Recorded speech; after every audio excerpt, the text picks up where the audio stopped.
Hi there, my name's Emily Dunn, and in this presentation, I will be talking through the course expectations for ACP W131, which is a dual credit writing course through IU. So first, just want to share a little information about me. I received my undergrad from DePauw University with a focus in English literature, and then I received my master's from Purdue University with a focus in literary studies. I've been teaching about 13 years, and I'm still extremely passionate about this job and making learning accessible and exciting for students, especially with what can be sometimes difficult concepts, just to engage that interest and that passion in literature, in nonfiction essays, and in writing.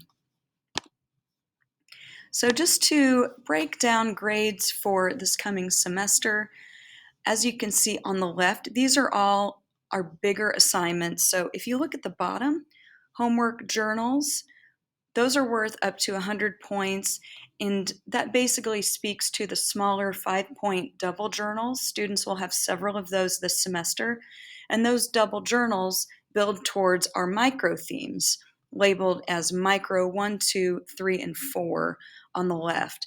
And those are all 50 points, lower stakes writing assignments where students get really targeted, intentional feedback from me and peer responses, peer reviews, so they know how to implement changes based on that feedback for larger essays. And so the first essay is our comparative critique essay that's worth 150 points. The comparative analysis essay is worth 250, and that's in our Unit 2. And Unit 3, the research-based analysis essay, is worth 300 points. And that's where students are layering in multiple texts with an added lens for their analysis. And the point breakdown, it goes by total points rather than categories. And IU does pluses and minuses. So if a student receives a 930 point weight or above, that will translate to an A, all the way down to a 60 to a 69. That would be a D, or 60 to 63 would be a D minus, 64 to 67 would be a D, and then a 67 to a 69 would be a D plus. And so just want to point out that breakdown. The required texts are the writing and reading for ACP composition. This is where students will be doing most of their close reading, and this is the text where they will see a lot of their nonfiction essays that they will be then analyzing in the class. And so they will need this every day.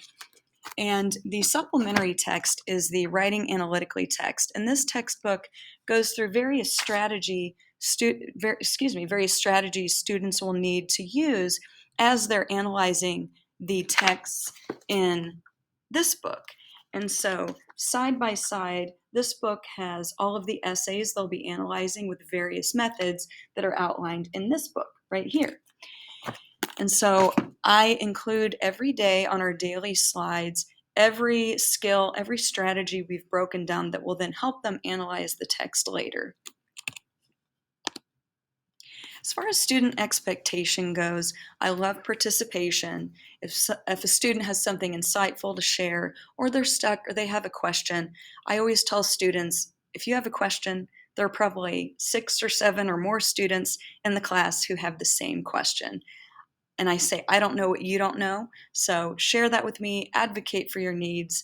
I'm here responding to emails all the time, and so I encourage them to email me early, often, ask questions during class, and so I always try to encourage that. Now, if a student wants to conference about any assignment, I'll be giving a lot of feedback during class. So I'll try to be really intentional during class time to do some targeted one-on-one conferencing. But if a student wants additional time during SRT or before school, after school, they would just have to schedule that time with me. But I can write them a pass. They come in during SRT, we have a chat, and then students can then know to implement those changes on future assignments. Something else I do, I have students at the beginning of every class, they put their phones away in a numbered pouch. And so every student has a designated number where they place their cell phone. And I feel like it's a helpful way to make sure students are present, not just in the class physically, but mentally as well. And another important factor in the class is academic honesty. And so every assignment, every major assignment, will be sent through an originality checker, like a Google extension or Turnitin, to make sure all work is original. And so this also includes ChatGPT. So I want students to be very careful about using ChatGPT or any kind of generative AI as well. And just to talk through the Canvas page, when you go to the beginning home page or the dashboard, you should see a thumbnail, a course that looks like this. So it'll say Semester 1, Advanced Comp W131. You click on that, and it will take you to their Canvas page. And so I have their Canvas page organized by modules. And so it goes assignment to assignment. So right now they're in micro theme 2. So that's popping up first at the top. We've already covered micro theme 1, so that's below. And then below that, they can see any extra course resources, toolbox strategies to help them with reading analytically and communicating effectively in their writing. And so that's kind of how it's organized. And this page kind of shows in finer, granular detail just all of the uploaded assignments and day-to-day agendas, lessons, etc.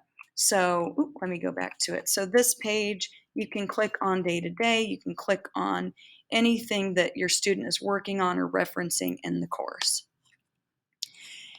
As far as the reassessment policy goes, and this is just for Carmel High School, so reassessment for major papers will not be offered because part of the reassessment piece is the micro-themes.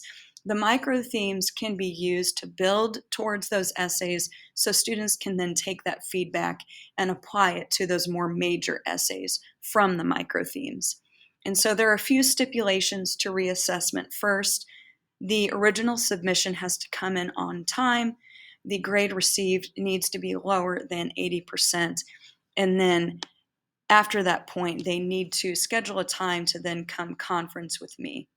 And then reassessments for day-to-day formative work, like the double journals, that will not be offered.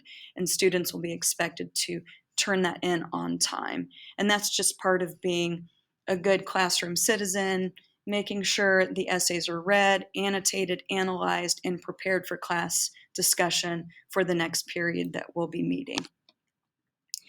And I use attendance policy on campus is no more than 10 absences, but because we are on a block schedule, that has been adjusted to the fifth or 5 absences. So after the 5th absence, that's when the grade starts being impacted.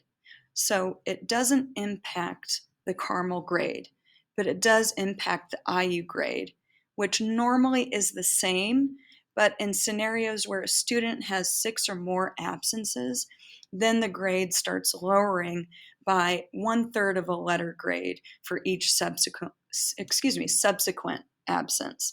So if you want to pause at this part of the video and read through the attendance policy, please feel free to do so. Just wanted to mention that attendance policy because IU is pretty strict and regimented about that.